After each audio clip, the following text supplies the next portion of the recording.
You're very welcome to another week of the Weekend Mix, a chat with on learmedia.tv. And today I'm delighted to be sitting down and having a chat with Kathleen Turner. Kathleen, good morning. How are you? Good morning, Damien. I'm really well. Thanks. How are you? Kathleen, I'm great. You have been a very busy woman over the last few years between studying in UL and doing your master's. You've got two master's degrees, one, of course, in community music and one in ritual chant and song. You work out there with the music, and of course then you do your own stuff then with your own music, your own singing as well. I do indeed, yeah. You're from Tyrone, Kathleen. Talk to me about growing up in the Turner household. How was that for you?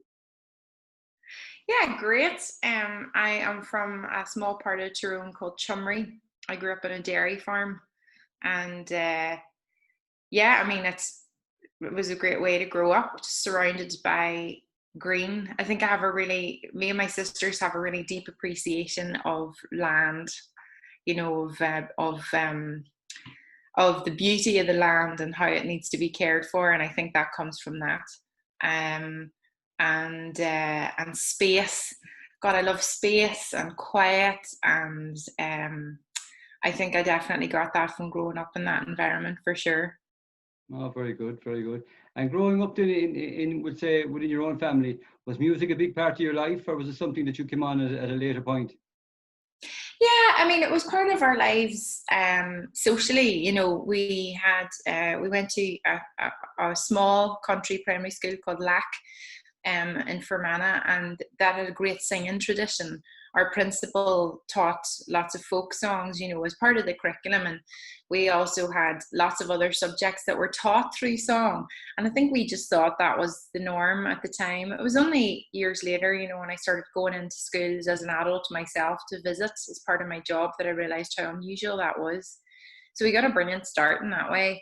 And then a lot of singing at home, just, you know, mum and dad, we just sang at friends' weddings and things, and we went to a Methodist church, which is a big hymn singing tradition. So a lot of people singing together, you know, dad making up harmonies on the spot and belting them out with abandon, you know. So so I think probably that gave me a sense that singing was just something that you did, you know. It wasn't something to be shy about or you know, worried if you weren't going to do it right. You just sang. Everybody just sang. Of course, and it was a way of expressing yourself as well. And of course, yeah. for those who haven't made the connection already, you are the sister, of course, of the award-winning Julia Turner as well. So I can imagine Christmas time in the Turner household was a bit manic. Actually, it's funny because I suppose because music was part of her job, and you know, is now part of mine. Singing wouldn't have been a huge part of Christmas. It was more a part of New Year, actually, because we would come home at Christmas, we'd have a good old rest, and then New Year would be marked with the kind of wider family getting together, a good old dinner all together, a party, and lots of singing then. Not a lot of it in tune, I have to say, by that stage. You know, but yeah, it would be more New Year in our house where we would have had that. Oh, brilliant. So when you were going through secondary school life then, Kathleen, did you have an idea in your head what you wanted to do or what you wanted to be when you grew up, so to speak?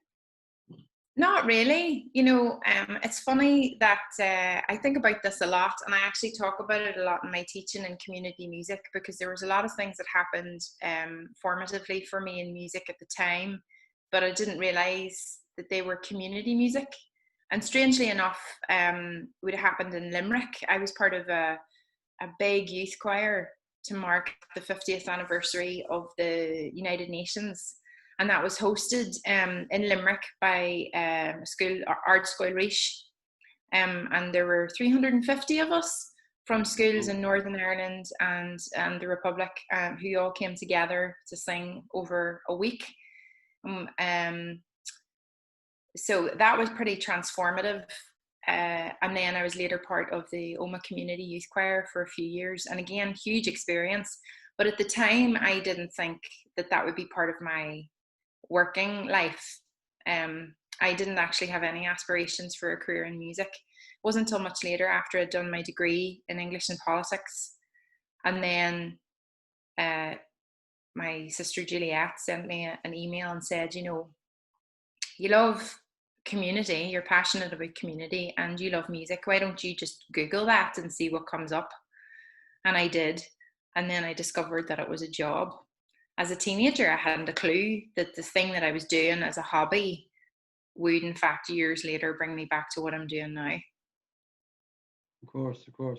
And I suppose, I guess something that you love is hard to imagine being a job. When you love something so much, it's hard to put the two labels together, as a career path.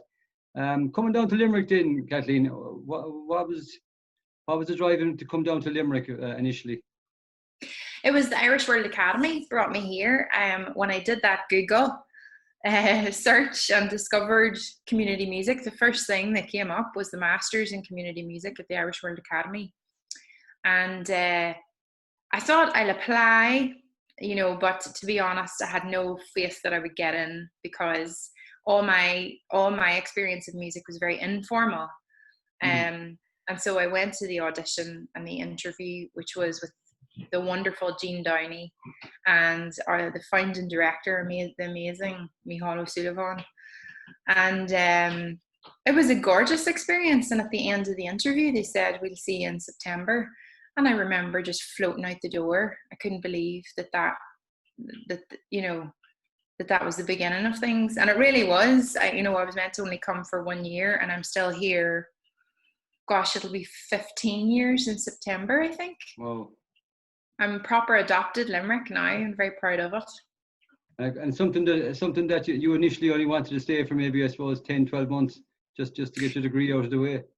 Yeah, just to do the Masters. But then so often I think in Limerick, that's the lovely thing about the city, is that one experience leads to the next, leads to one person leading to a network of people, a community of people. And that's really what happened to me. I started making more and more friends, particularly in the arts here, and through the Irish World Academy as well at UL. And just opportunities started presenting themselves to study more, to work. The job then came up at the Irish Chamber Orchestra, and before I knew it, I had really fallen in love with Limerick. I didn't really see myself anywhere else. And we're delighted because of that, Kathleen. We're delighted to have you down in Limerick.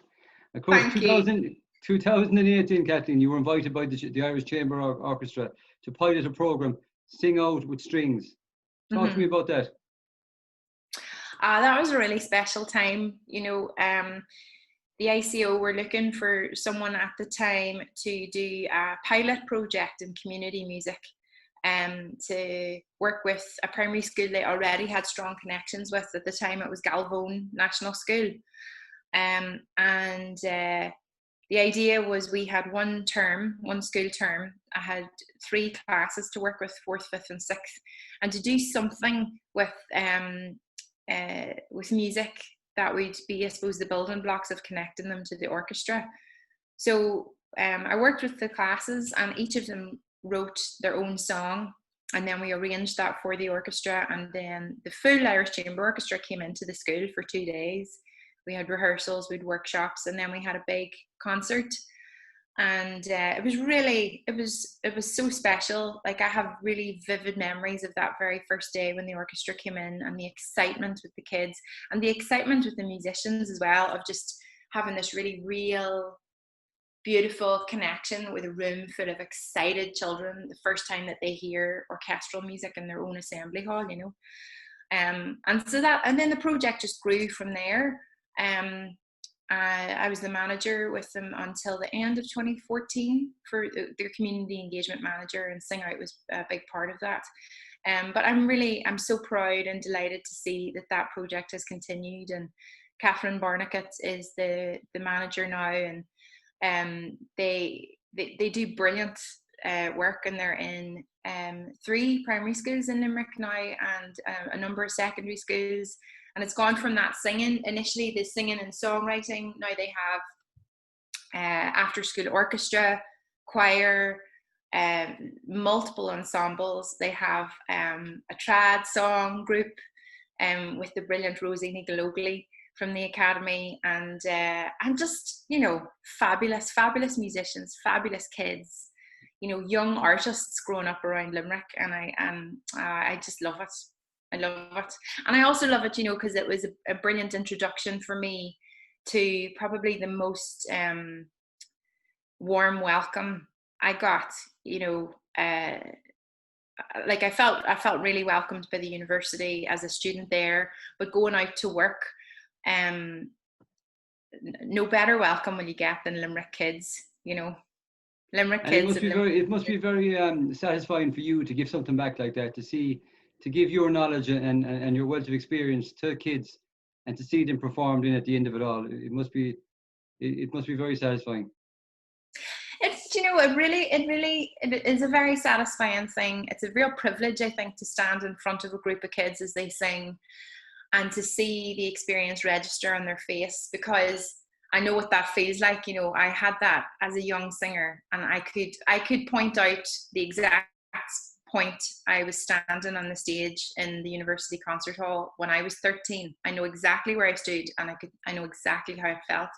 So it's lovely to be able to see that, to have seen that happen with other kids. But and as well, I suppose, you know, you kind of see the things that they're receiving, but also as well, it's a really good reminder, you know, that you know, they're just, kids are honest, so they'll tell you if they're lit up by something, and they'll also tell you if it's the most boring thing in the world and they're over it, you know, and they're like, Kathleen, I do not want to sing today, you know. Just great crack, you know.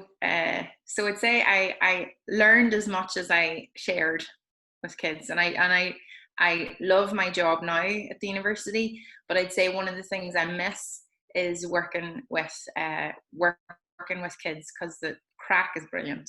The crack is, and as you said, they're very honest, so they'll tell you one way or the other. Whether you want to hear the truth or not, they'll tell you. Yes, they will. Yes, they will. They'll tell you if your new haircut is great or a total holy show. We can all do with a haircut now, Kathleen, at this age. You mentioned choir, Kathleen, but of course gospel choir as well is very big a part of your life. Would you have listened to much gospel music growing up, or was it something that you just fell in love with as you got into it? No, I suppose I did listen to it a lot growing up.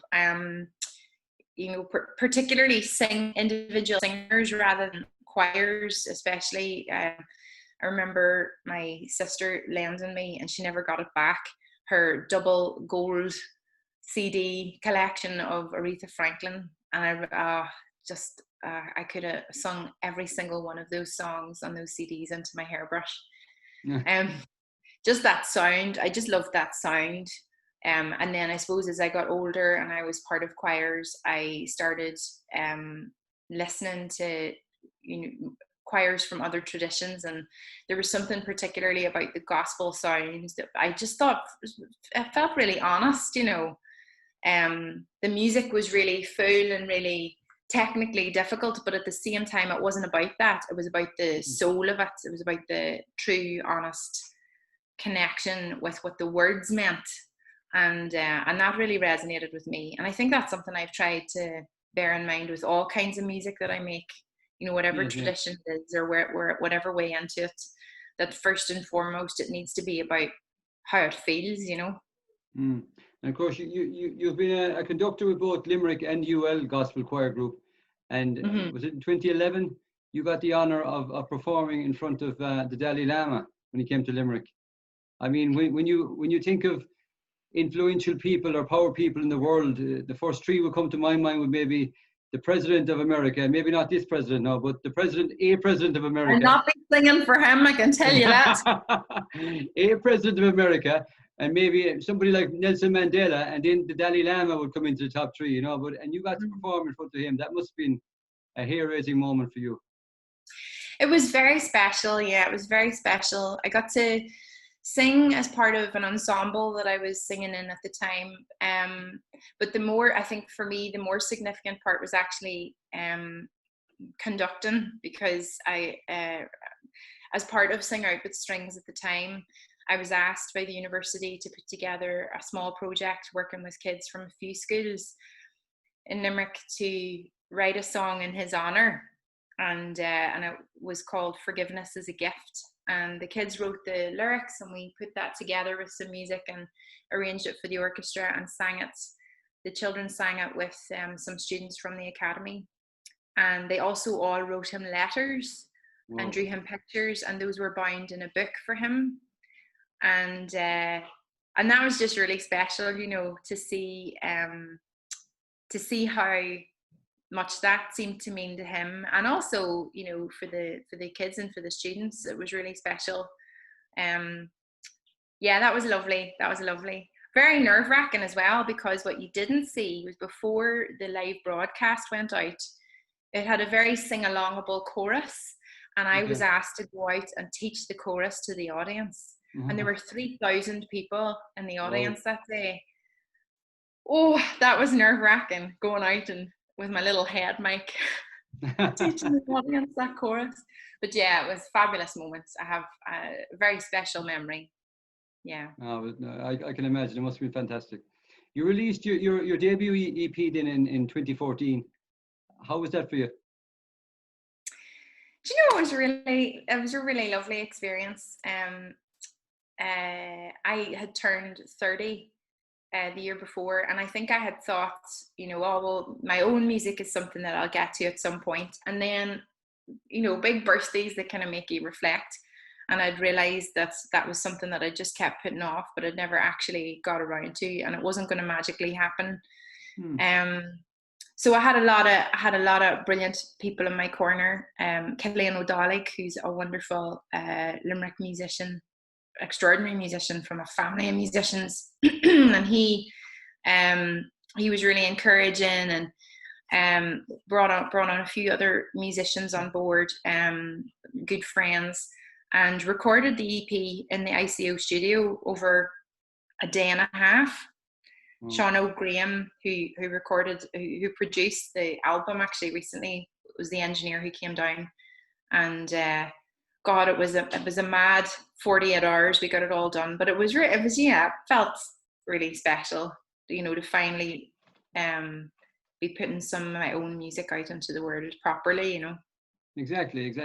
Was there any comparison with you from home, let's say from relatives and stuff, as what's Kathleen doing? Like, is Juliet's already doing this? Like, why is she doing this? Actually, no. Good. No, you know, there's just always been encouragement there, really. I have to say, the only thing I ever get from home is encouragement. Brilliant. Brilliant. And we're pretty good at cheering each other on. Excellent. You went on then, you caught the attention, of course, of the renowned songwriter and producer Chris Wood for just before your next EP. Talk to me about meeting him. What was that like? That was really special.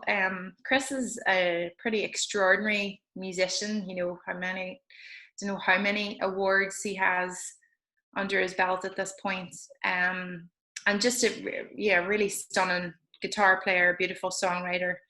And I had already met him years before, because I'd done a songwriting workshop with him during my master's and been fiercely intimidated. Like, he's a lovely person, you know, but I just, I've been very shy. And then years later, he was back in the academy, and his tour was being managed by a brilliant woman, Ellie Byrne, she's Ellie Byrne Promotions. And she grabbed me by the wrist. She said, "Kathleen, have you met Chris? Come on." And she brought me over to him, introduced me, and said, "Chris, you need to hear Kathleen sing. What time are you free?" And kind of didn't give him any choice. So 4:00 that day, I went to proper Irish introduction. Exactly. And sat down with him and sang him a couple of my songs. And to my great surprise, he really loved them. And so it kind of took a long time from there. Actually, I think it was a full year between that meeting and when we actually got around to doing the recording. But yeah, it was brilliant. It was brilliant to work with somebody like that. He's so experienced. He doesn't pull any punches. You know, he tells you exactly what he thinks, so you're in no doubt as to the kind of the creative direction of things as well. But I learned a while lot from doing that recording with him, and yeah, it was a great experience. I bet you did. And that, of course, was the lines between us. Yes. You went on then. I read a part of your publication for your thesis of the lines between us. That was I read a 5-page publication. It was pretty intense. Now, Kathleen, I'll give you that much. Yeah, that's where the two different parts of my life meet. Yeah. I'm going to make a complete hash of the next line now, but I'm going to try and say it anyway. Kissin na ben aina. Is it Urdu? That was the line you used. Kissin benaya. Yeah. That was the line you used in the video, the visual video.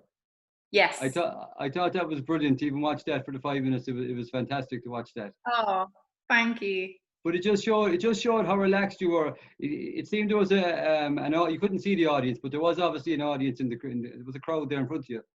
But yeah. you seemed so relaxed sitting down and talking to him, you know.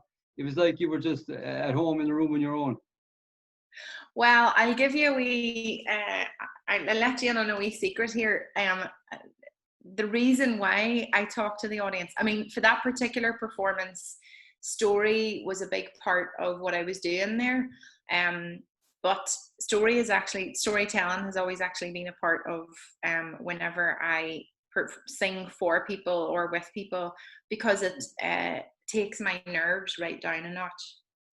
If I can remind myself that I'm actually with other human beings and not with a kind of faceless group of, you know, some people being silent in the darkness. Of course, yeah.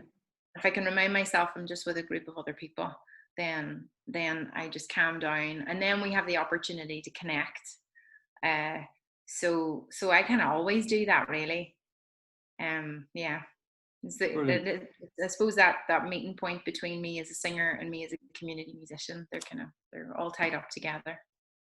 You spoke openly there a while ago about stepping out in front of 3,000 people to try and get them to learn. How does it feel when you feel the likes of Whelan's or Dolan's or any of these places around Ireland? What's it like stepping out? Damien, that you think I can fill Whelan's? Well, thanks very much. I've every faith in you, Kathleen. I've every faith in you.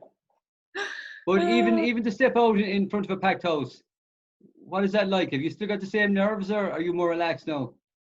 Oh yeah, no, I do. I get very nervous. We had the album launch in Dolan's Warehouse in December, and I was fine once I got out on stage, but beforehand,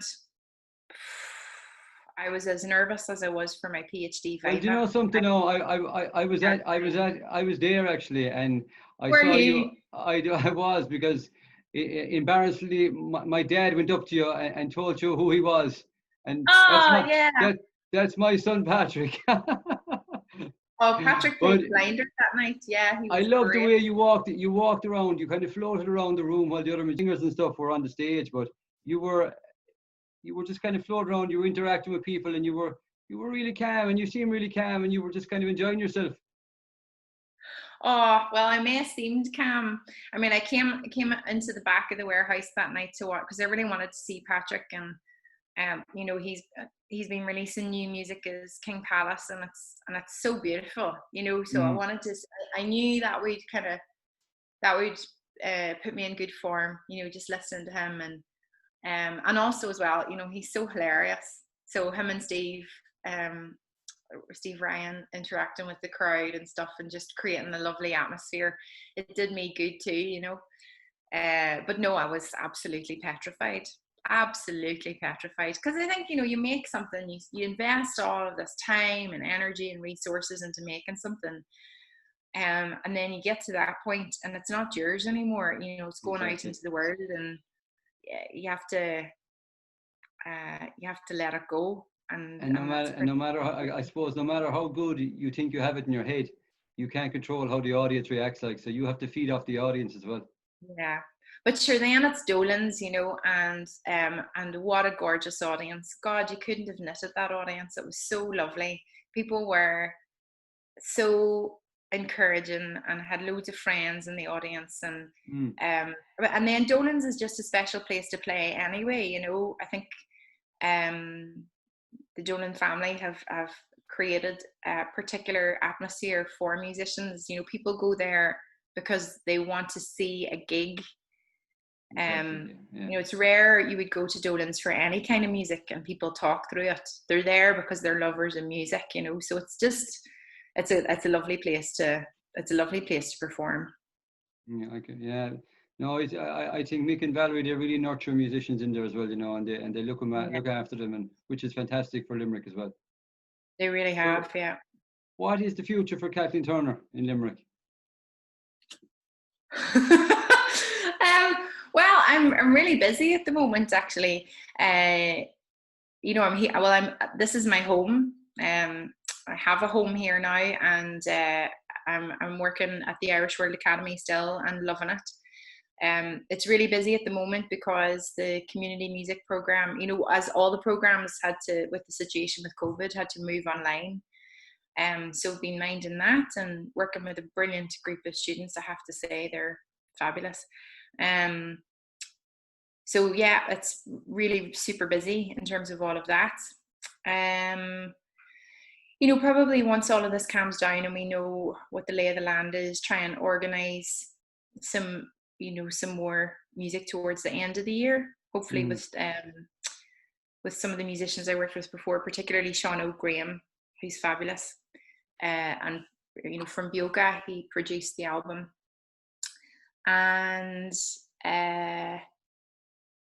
I think as well, a lot of what I want to be doing in the next few months too. One of the nice things about lockdown is it's really kind of reminded me to slow down and to appreciate other things that are going on around me. So I look forward to going to gigs again when we're allowed to do that, and I'm really excited looking at new music that's coming out. I'm excited to see, to go to King Palace gig and hear Patrick's new music, Denise Chaila, Merle, God knows, all of those artists, Windings, are putting out fabulous stuff, and I'm gonna, as soon as we're allowed, look forward to hearing live music a priority. So making it, listening to it, writing it again, and also a lot of academic stuff. I've got a lot of writing between now and Christmas to do as well. Some of those articles that you had to trawl through. I'll be doing more of those intense kinds of things. I didn't mind it at all.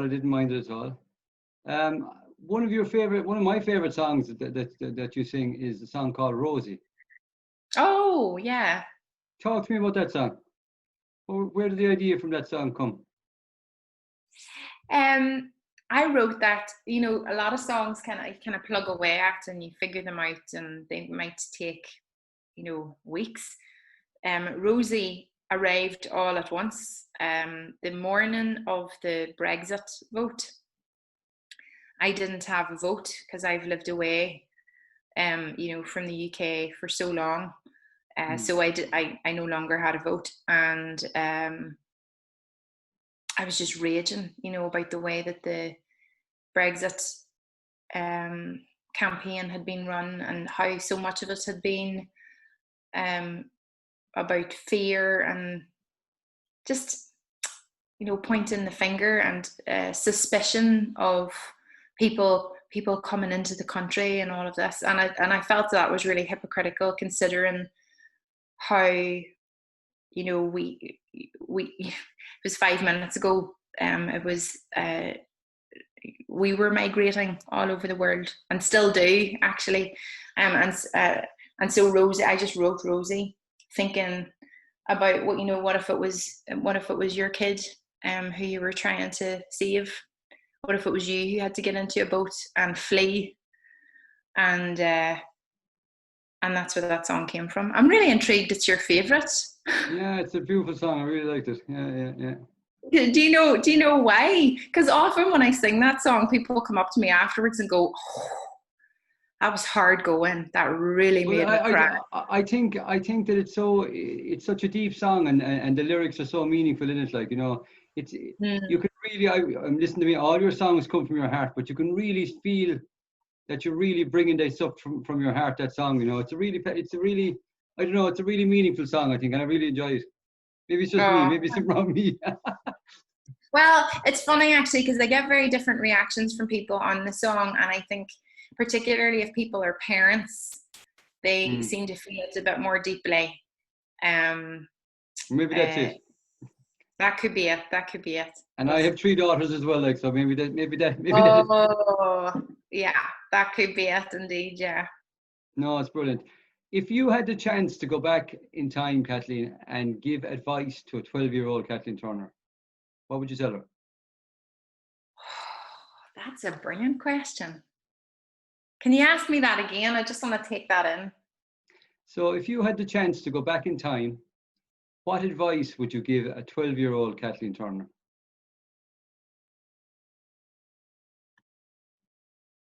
I love that question. Do you know what? Take your time, there's no problem. Take your time. Oh, I think so much. I would go back and I would tell her, you know, because when I was 12, I was, I think like so many teenagers, you know, and particularly young women, they worry about being different. And sure, I was all, you know, all of us in our family were always different because we were always like 6 foot, over 6 foot, you know, by the time we were in our early teens. And you just worried so much about stuff. I think I would go back to that 12-year-old and be like, do you know what, Kathleen? You are going to be even taller than this, and you're going to stand out. Enjoy it. Get used to that much sooner in your life and enjoy who you are. And don't be so afraid of what other people think. I learned that much later, but I think I would love 12-year-old Kathleen to know how much joy she had ahead of her, because I really did find so much joy, and I think if we could encourage our young people at a much earlier stage, that it doesn't matter what other people think of you. It doesn't matter if you stand out. In fact, the things that make you stand out will turn out to be some of the best things about you. It's not very profound, I'm afraid. No, but, it's a brilliant. It's a brilliant answer. It's a brilliant answer, and you had it well thought out there now in the 10 seconds I gave you. Kathleen Turner, thank you very much for sitting down and having a chat with me this morning. It's been an absolute pleasure and privilege to talk to you. Thanks so much for having me. Thank you. Not at all. And I want to wish you, listen, I hope when all this coronavirus settles, I hope you're back on the road sooner than ever and you're getting all your music out and you're just enjoying yourself and enjoying life. Thank you very much. And same to you. Enjoy things. Thanks a million for having me. Thanks a million, Kathleen. Rosie, get your boots on, zip up your coat, hold your mother's hand, don't let go till we reach dry land. You don't need your bag, and you don't need your doll. Don't cry, my darling, when you get there they can post it all.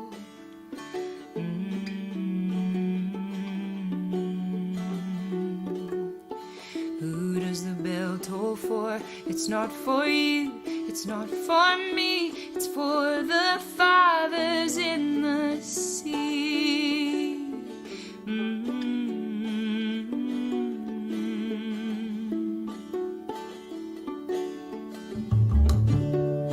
Rosie, it's dark now, and I know you're scared. Close your eyes, when you wake up we'll be halfway. The boat is rocking to help you sleep. Don't cry, my darling, you gotta promise to